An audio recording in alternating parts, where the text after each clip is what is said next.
નમસ્કાર વલસાડના મિત્રો, વલસાડવાસીઓ. મારું નામ પંકજ થોરાત.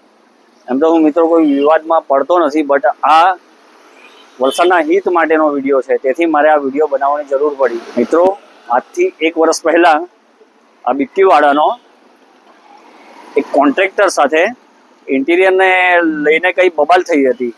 ત્યારે એ બે ભાઈઓનું સ્ટેટમેન્ટ પૈસાની લેણી દેણી બાબતે બબાલ થઈ હતી. ત્યારે આ બંને ભાઈઓનું માલિકોનું સ્ટેટમેન્ટ એવું હતું કે મને વલસાડમાં ડર લાગે છે, મને ગુજરાતમાં ડર લાગે છે, એમ કહીને આ બંને ભાઈઓએ આપણા વલસાડ, આપણા ગુજરાતને બદનામ કરવાની ભરપૂર કોશિશ કરી હતી. હમણાં તમે જોઈ શકો છો મિત્રો, આવા લુખ્ખા તત્વોને, તેની દાદાગીરીને, તેના વિડીયોઝ.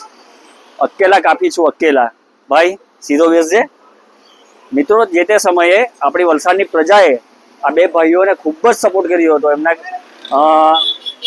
એવો સપોર્ટ કર્યો હતો, એક દુકાનમાંથી એણે 2 દુકાન બનાવી લીધી હતી. તેમજ આપણી ભૂડકી પ્રજાએ તેમને મતલબમાં ભરપૂર રિસ્પોન્સ આપ્યો હતો કે તે ફરીથી દયા ખાઈને કે તે ફરીથી બેઠો થાય, તેમજ પોતાનો ધંધો કરી શકે. કેમ કે આ આપણું મહારાષ્ટ્ર નથી, ગુજરાત છે.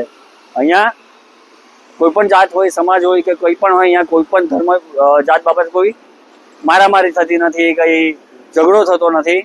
પરંતુ આ ભાઈએ પેલું ટોપિક ઉચકીને કે મને ગુજરાતમાં ડર લાગે છે એમ કરીને આ ભાઈએ તે સમયે આપણા વલસાડને, ગુજરાતને બદનામ કર્યું હતું. છતાં આજે તમે જોઈ શકો છો આ બિક્કીવાડાને, જે પ્રમાણે એને આપણા વલસાડને જે રીતે વલસાડવાસીઓ જ્યારે તેના ત્યાં કેક લેવા જાય છે ત્યારે એનું બિહેવિયર કેવું હોય છે, તે કેવી રીતે દાદાગીરી કરે છે, કેવી રીતે તે પોતાના સ્ટેટમેન્ટ આપે છે કે હું કોઈનાથી ડરતો નથી.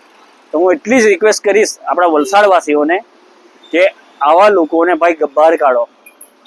આ લોકો આપણા વલસાડને બદનામ કરવા આવે છે, નાકી અહીંયા કમાવા માટે. તો બતાવો આપણો પરચો હમણાં આ લોકોને બતાવી આવે કે બહાર જઈને પોતાનું બિહેવિયર કેવું રાખવું જોઈએ. Thank you.